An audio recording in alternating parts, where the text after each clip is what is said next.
Okay. So, I'd like to ask how many of you believe in Santa Claus, but I'm pretty sure I know the answer. Most people would say no. There are some special people who might say yes. Well, the reason why a lot of people don't believe in Santa Claus anymore is because the idea that some magical being able to deliver presents to everyone in the entire world in one night is just ridiculous. And so that's a pretty big reason why no one believes in him anymore. The reason why people even believed in him in the first place was because parents wanted their children to behave, and they wanted their children to be afraid that they wouldn't get presents anymore if they were bad. So all of these reasons why people believed in Santa Claus for such a long period of time are all very similar reasons as to why people believe that Christianity is the correct religion. It's not working. Clap. They're magic. Oh my gosh. Okay. So, big reason why people are Christians and they think they're right is because of fear.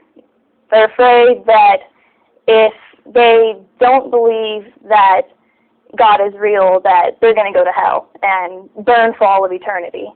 It's just pretty dramatic. I mean, that's a lot to say, that you'll somehow be alive after you die and go somewhere where you burn for all eternity even though you already died. That's kind of ridiculous.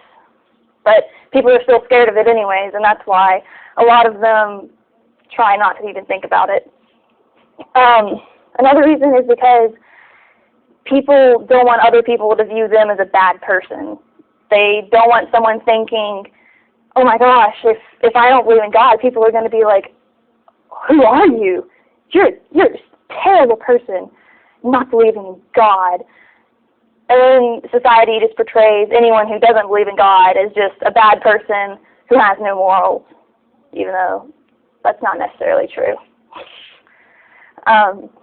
The more positive reasons why people believe that God is real is because they like to think that they have God's help. Like whenever they pray, they feel that they have more comfort just because they think, well, if I pray to him, then I'll feel better because he'll take care of me. Even though sometimes when your prayers aren't answered, they're just like, oh, well, that's just in God's will. Well, okay, if that's what you think, I mean, sure. Another reason is because of heaven. People like to think that whenever they die, that they're not really going to die, and they're going to go to some place, some paradise, where they can see all of their previously deceased relatives and friends and be happy for the rest of their soul's life, I guess. I mean, I guess people that are Christian don't think your souls die. I don't know. Anyways, there are a lot of contradictions in the Bible and a lot of things that just make absolutely no sense at all. And the tree of knowledge is something that I see is just completely ridiculous because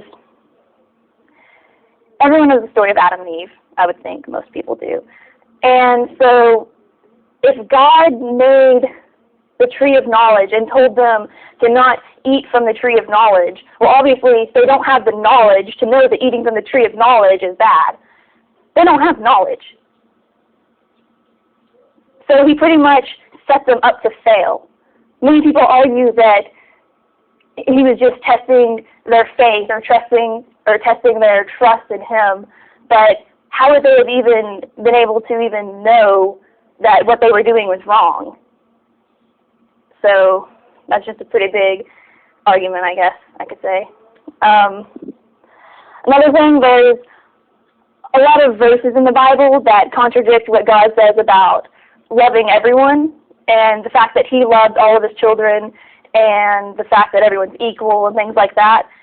But as you can see, the first two verses are more about him being sexist in a way, where women are to remain silent. They don't have any authority over men at all. And I'm pretty sure none of us agree that that should be right. Well, some guys probably do. Go make your sandwich. I don't know. And then the next one talks about how it is an abomination if a man lies with another man, and that should be punishable by death. So not only does that contradict the fact that he loves everyone, supposedly, but it also contradicts the fact that you're not even supposed to murder anyone, but yet you should murder these people.